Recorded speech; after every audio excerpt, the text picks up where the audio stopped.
here with my mom, Sia, Master Herbalist, Waterer and Soil Scientist.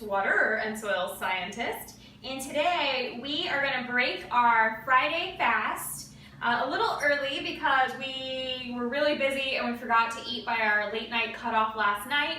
So we stopped as of lunch yesterday, and it was really interesting because one thing that I noticed was that I woke up with a lot more energy about an hour earlier than I normally would.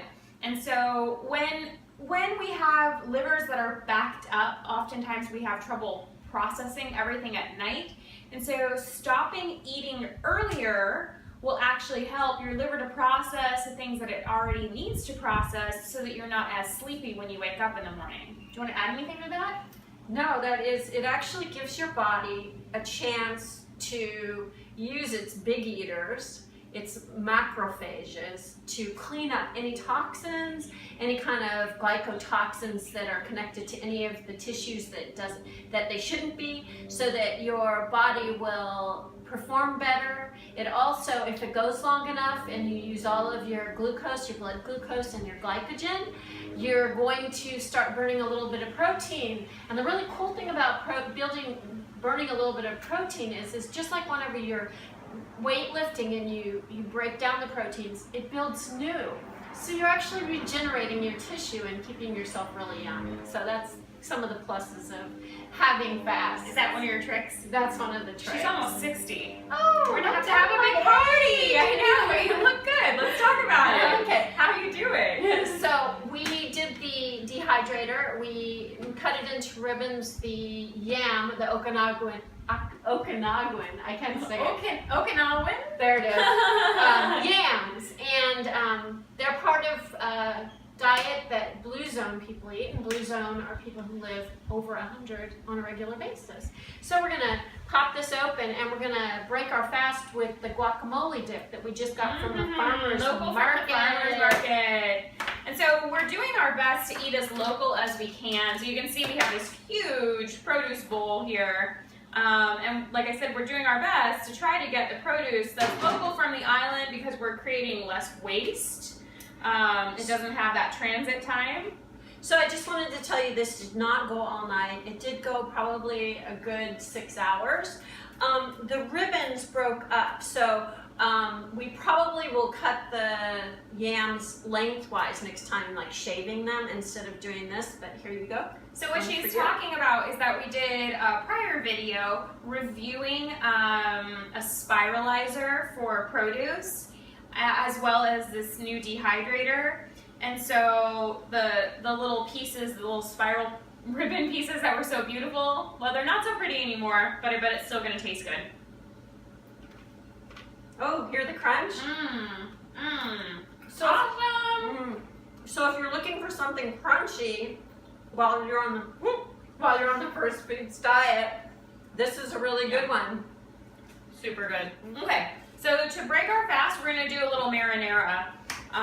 And so we will spiralize the zucchini for that. But for the marinara, we pre-prepped celery, a red onion, bell pepper, and onion. This is a local Maui onion. Awesome! And this is all from her garden already. Yeah! This is long life spinach. This is basil, red basil, some parsley, and some thyme. Now, tomatoes are really, really, really expensive here, and hers haven't come in yet.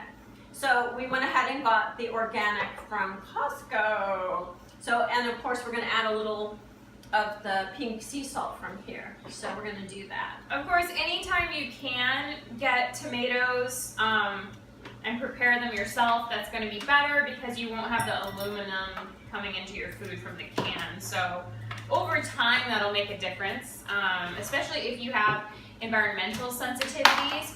You want your liver to be as clear as you can, your system to be as clear as it can be from metals. And so one of the ways to do that is to avoid canned food, of course. All right, so we're gonna go ahead and spiralize. Oh, we're losing our local bananas. Those are the most amazing bananas, by the way. They're a pineapple banana, and they're so sweet and yummy. So I'm going to cut this zucchini very flat because we're going to use a spiralizer, and it has to be in 2.5 or 3-inch length pieces, and it has to be very flat or the spiralizer will not work. We found that out the hard way. The zucchini made this many noodles just with 2 zucchinis. And if you don't want a spiralized zucchini, you can always use a spaghetti squash or mung bean noodles or green bean noodles that you can get either at Trader Joe's or a Asian market. Because I don't like cooking with oil, because sometimes oil can cause glycotoxins, especially for people who are dealing with pain and any kind of chronic disease. So I put the diced tomatoes in first. I added the crushed garlic because we haven't found garlic yet here on the island. And now I am adding the chopped vegetables that you saw earlier into it, and I will saute them together in the liquid that the tomatoes have. If you don't like your vegetable noodles real crunchy, one of the things that you can do is you can put it in the freezer and freeze it and then defrost it, and it has the texture as if it's been cooked.